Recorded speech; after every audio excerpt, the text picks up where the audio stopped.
IMF वालों ने ऐसी शर्त रखी है कि जो नाकाबले जो हो नहीं सकती, वो कहते हैं ना होगा तेल ना राधा नाचेगी, नौमन तेल और राधा वाली बात कर दी उन्होंने कहा 1 बिलियन देंगे तब अगर सऊदी अरेबिया $4 बिलियन की कमिटमेंट करे, और सऊदी अरेबिया ने भी ऑलमोस्ट जवाब दे दिया है।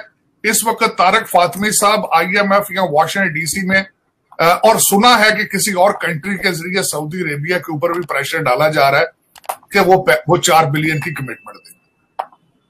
लेकिन यहां पे सवाल यह पैदा होता है कि कोई भी काबिल फहम इंस्टीट्यूशन इस वक्त जो आप श्रीलंका, मेरे ख्याल में तो श्रीलंका बन चुके हैं क्योंकि आपकी एलसीज नहीं खुल रही हैं, डॉलर का कोई कंट्रोल नहीं है, और जो मेरे ख्याल में तो श्रीलंका ऑलमोस्ट अब बन चुके हैं, सिर्फ प्रेसिडेंसी और प्राइम मिनिस्टर हाउस के स्विमिंग पूल की फोटो आनी बाकी बची है, वरना आप अपने आप को बैंकरप्ट डिक्लेयर कर चुके हैं। खान साहब ने तो कह दिया है कि मैं नहीं तो श्रीलंका, और अगर खान साहब आ भी जाए तो अब श्रीलंका ही है। उसकी वजह यह है कि आपकी इकॉनमी मुर्गियों और कट्टों के साथ नहीं चल सकती, कुछ एक्सपोर्ट करना पड़ता है। खान साहब आप ऑक्सफोर्ड के पढ़े हुए हैं, आप रियासत मदीना के बारे में भी बहुत कुछ जानते हैं, लेकिन दुनिया को कुछ एक्सपोर्ट करना पड़ता है इकॉनमी चलाने के लिए। इकॉनमी सिर्फ एटम बम की वजह से ब्लैकमेल करने का नाम इकॉनमी नहीं है, वो अब दुनिया नहीं हो रही है। इस वक्त दुनिया की अपनी इकॉनमी कोविड के बाद स्लगिश हो चुकी है। अब मैं ये बताना चाहता हूं कि इस वक्त अगर खान साहब आते हैं तो क्या हालात है। खान साहब नहीं आते। खान साहब की ख्वाहिश यह है कि श्रीलंका जल्दी से जल्दी बने ताकि मैं पावर में आऊं।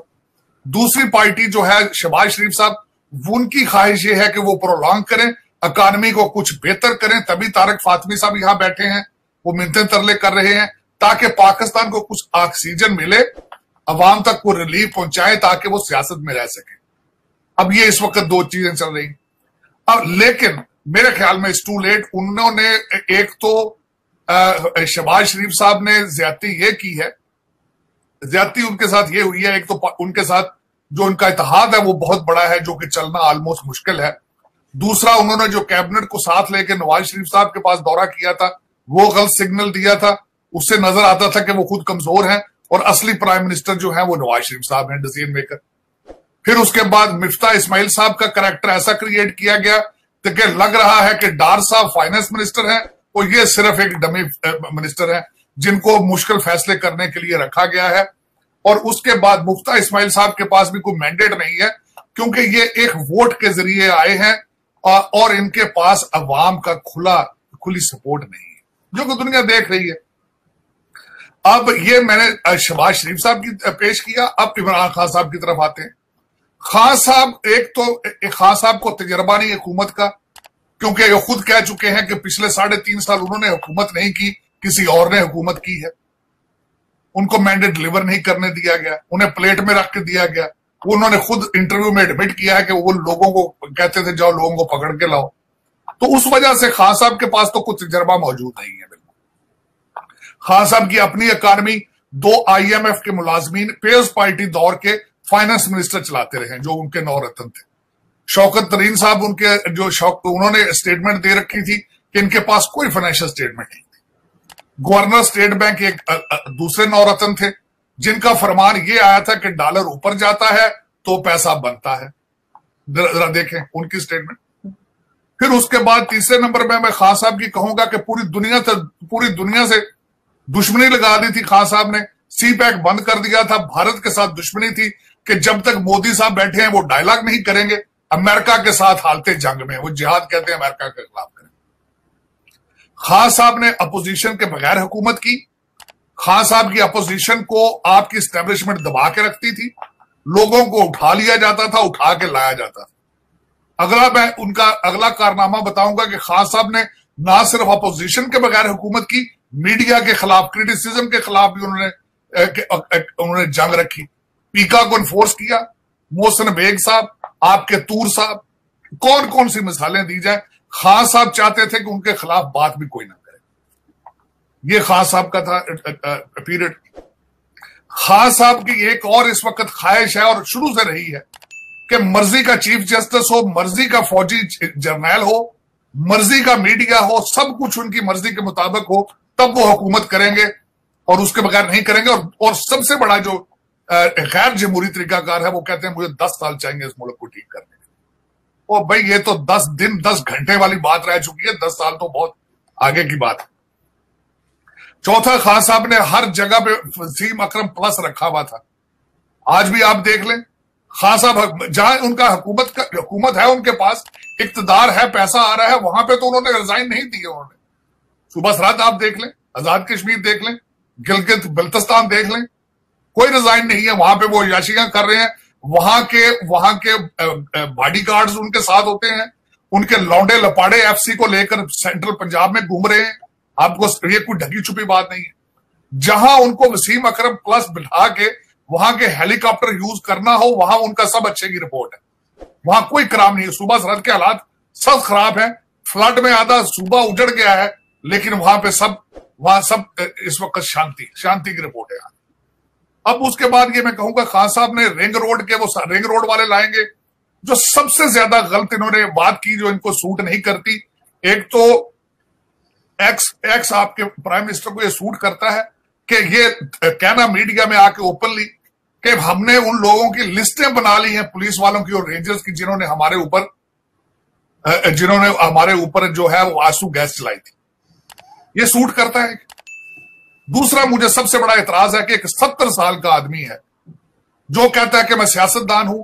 उसने जब भी बात की है, जब भी तकरीर उसने की है, उसने कहा जी हमजा शहबाज कोकड़ी, उसने मौलाना फजलुर रहमान डीजल, उसने शहबाज शरीफ चेरी ब्लॉसम।